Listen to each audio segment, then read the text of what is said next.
Assalamu alaikum. Greetings. Hi. I'm Jamie Tolliver, and I am running for St. Louis County Executive on August the 4th. So, why did I decide to run for St. Louis County Executive? Because when I look at the leadership in St. Louis, I realize that nobody looks like me, and I feel like nobody represents the areas that I come from, or the people that I come from. And I realize that a lot of people feel as though they are very underrepresented in leadership, and I think that that is a big reason why a lot of the decisions made by leadership does not benefit everyone under their leadership.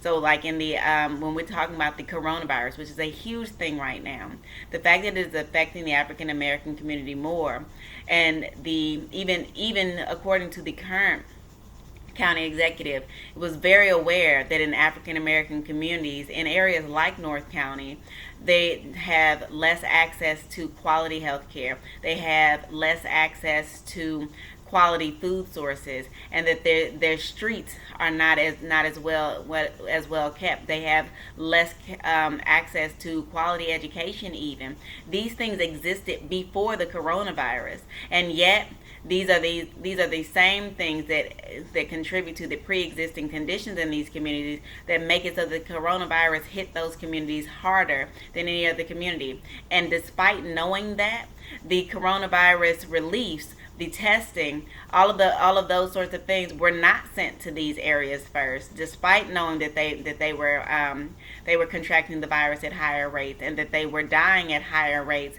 almost 4 to 1, African American to the white people, to their white counterparts. So I think that it does not make sense for us to continue to be reactive in these sorts of situations. We have got to be more proactive. We have got to have more inclusion, more diversity, and more representation in leadership, so that everyone has a seat at the table, so that everyone is cared for, that everyone is looked out after, especially when it comes to healthcare, especially when it comes to education, especially when it comes to the economic values of our community. So when you think about it, and you ask yourself, how can your community grow? Do you realize that people that are not in your community should not be the people that are telling you how your community is supposed to grow?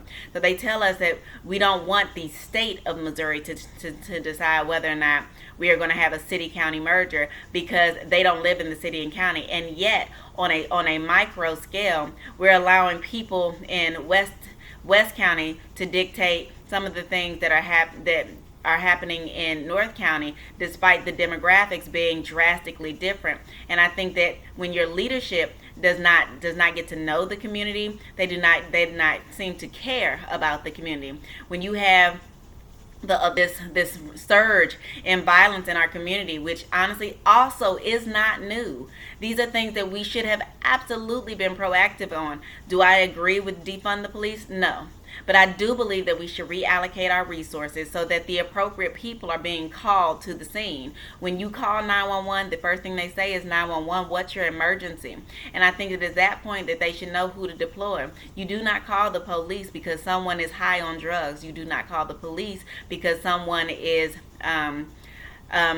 lost, or a child is missing. You do not call the police in cases of homelessness, or panhandling. These are things where you should absolutely be able to deploy nurses, drug interventionists, the social workers, DFACs, or child protective care services. These are things that should be handled by somebody that is not wielding a gun, that is going to incite fear in a community. And it is even worse when you do deploy the police officers into these communities, and they do not look like the community that they are attempting to serve, which is to say they do not understand the community, and a lot of times they are often afraid of the community. So it is easier for them to incite a rage, or to decide that these people are that the people in the community that they are protecting and serving are now violent, and that they need to be detained. The idea that the crime rate in these cities is higher also goes back to the things that the issues that we need to be more proactive about.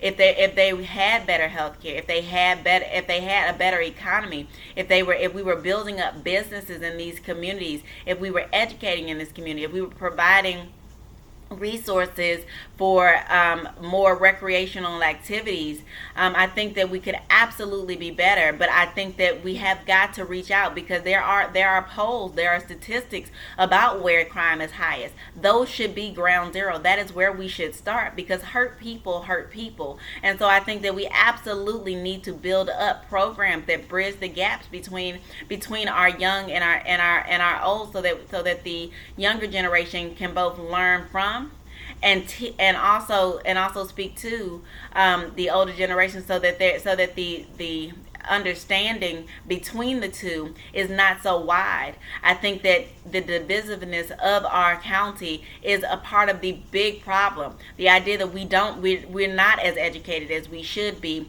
on the relations of other demographics of people that don't look like us or sound like us or live where we live.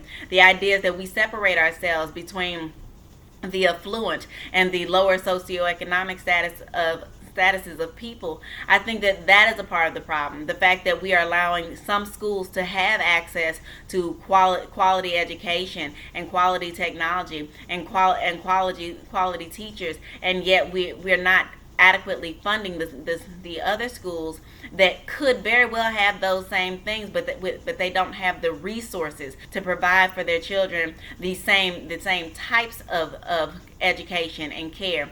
The inclusiveness in the curriculum is something that is abysmal. Like, we absolutely need to do better to make sure that we are teaching our children about everyone that they share this world with. I think that to only talk about the Europeans and how they affected America, and not talk about the African Americans that also helped build this country, or the Native Americans from whom this country was stolen, or to talk about the other immigrants that have come to this country and have absolutely contributed to what we consider to be a booming economy that goes through ebbs and flows constantly. I think a lot of that is from a lack of communication with leadership specifically. And I absolutely believe that the leadership, that the councils and the organizations that are over these cities and municipalities should reflect both in demographics of appearance, race, gender, and age as well.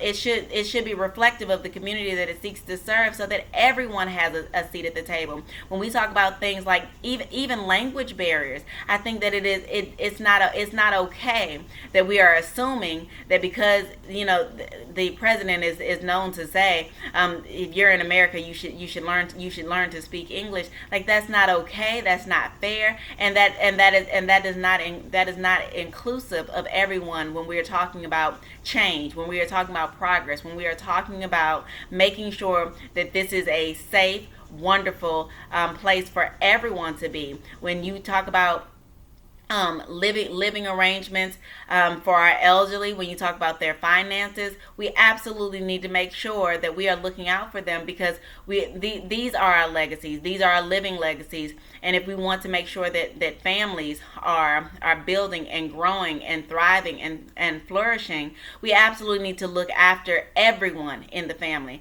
So when we talk about education, we're talking about our young. And when we're talking about growth of a community, we're talking about our young and our elderly, and we're talking about everyone in between. And I think that it's past time, because the things that have been working for some have not been working for a very long time for a greater majority of the people. And I think that the time for change is now. This coronavirus has been a pause, a stop, and a reset. And I think that if we go back to the way that we have been operating before Corona, I feel like we are doomed to repeat this again, simply because we did not seem to learn the lesson this time. I think that right now, being a woman and being a minority, I think that this sets a great precedence for change, for growth, and for progress for St. Louis County.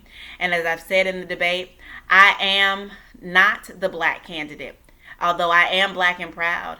I am not the female candidate, although I am also proud of that. I am the candidate for the people. And on August the 4th, I would absolutely appreciate your vote and your support for St. Louis County Executive. Thank you.